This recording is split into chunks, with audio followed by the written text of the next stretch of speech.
Good afternoon, Keith Hurm, Daviess County Fire. We're out at Horse Fork Creek Park. Thanks to the folks from the Parks Department for allowing us to come out today. I'm out with the first crew, Lieutenant Campbell, Engineer Poole, and Firefighter Alvey. They're going to assist me here in a little bit with some of the things we're going to do.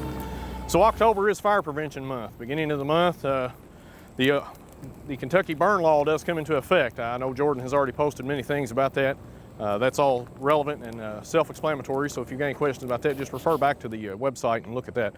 We're going to talk about open burning and how to properly burn a campfire, or let's say you have a fire pit in your backyard, you're just wanting to have a fire for maybe a get-together, Halloween party, things such as that.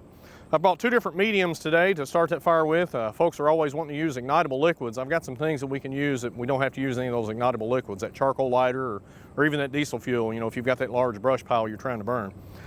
First fire you see behind me, we're going to light using shredded paper. I just took some paper out of the shredder at the fire department. It's very easy to have. Everybody shreds paper. They're shredding documents.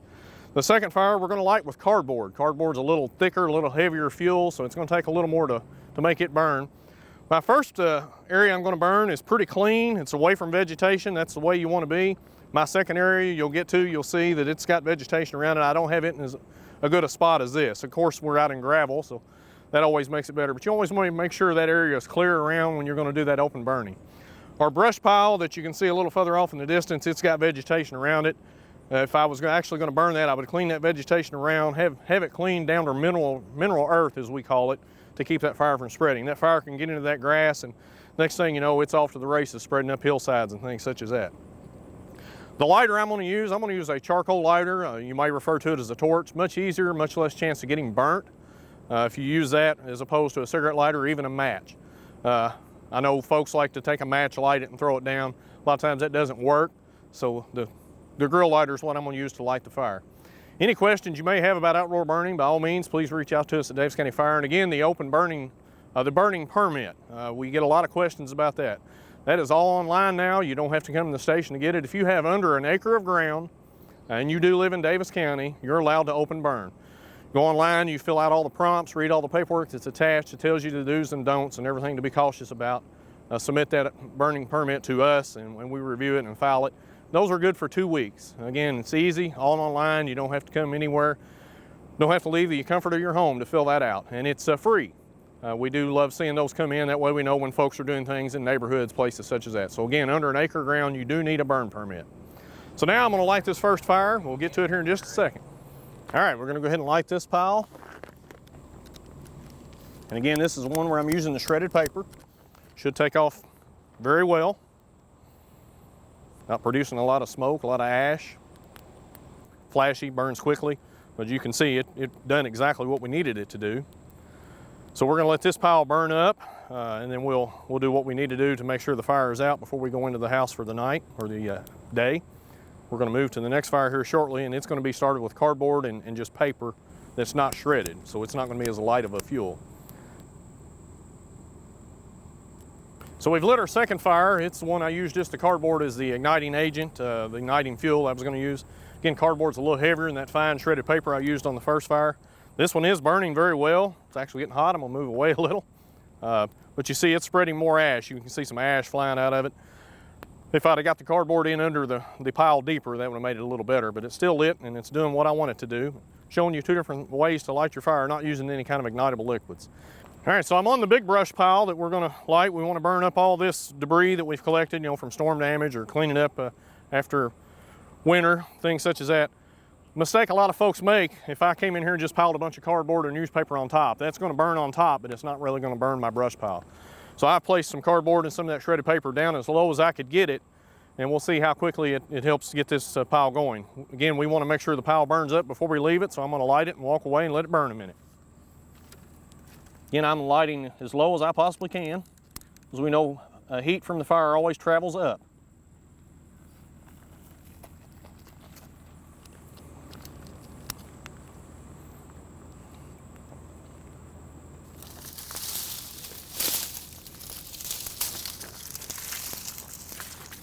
So you can see we've got our our last fire lit, our large brush pile, again simulating cleaning up from a storm or cleaning up after the winter or the spring.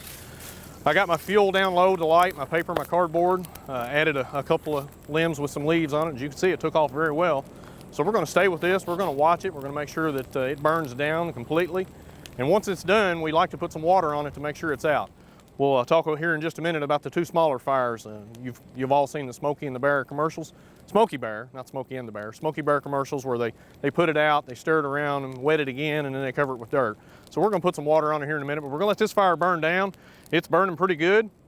If I wanted to burn it completely up as it burned down, I would have to get in there and bunch it up and get that fuel all closer together to get rid of it and make sure it's burned down to what we want. If something happens and you're burning that brush pile, or you've got that campfire in the backyard and it gets out of control, don't try to fight that fire yourself. That is an emergency call. Go ahead and make that call, dial 911, and we will respond. You know, that's what we do. We've had some questions on the burn permits. A lot of folks submit that burn permit and they never hear anything back from us. That means everything's good. If you get an email or a phone call back from the fire department in relation to your burn permit, something's wrong. Could mean you're not at the right address, or you're possibly in the City of Owensboro. Again, the City of Owensboro, open burning is not allowed. There's no ordinance allowing that. So if you live in the city proper, and you always want to know exactly where you live, if you've just moved here and not sure if you're living in the city or county, reach out to your local fire department and they'll tell you, if you can or can't burn. So again, on those burn permits, any questions, always reach out to us, 270-685-8440. We're on social media, we're on Facebook, so look us up there and like us and see what you can learn. We're going to watch this pile, we're going to put some water on it here in a minute.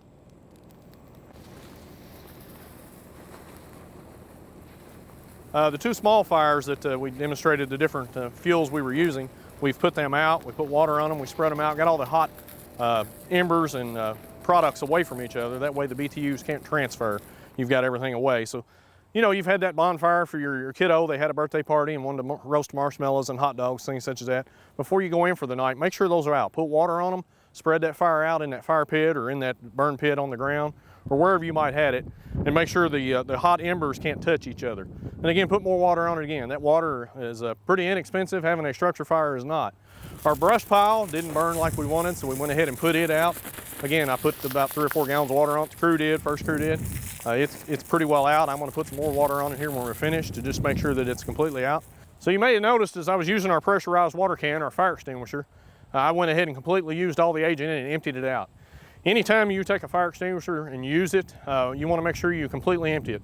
Don't take a fire extinguisher and use it partially and then hang it back wherever you had it, because they have to be recharged. Once you start using it, the pressure that's in it will leak off. So good little pointer on the fire extinguisher, little added extra information there.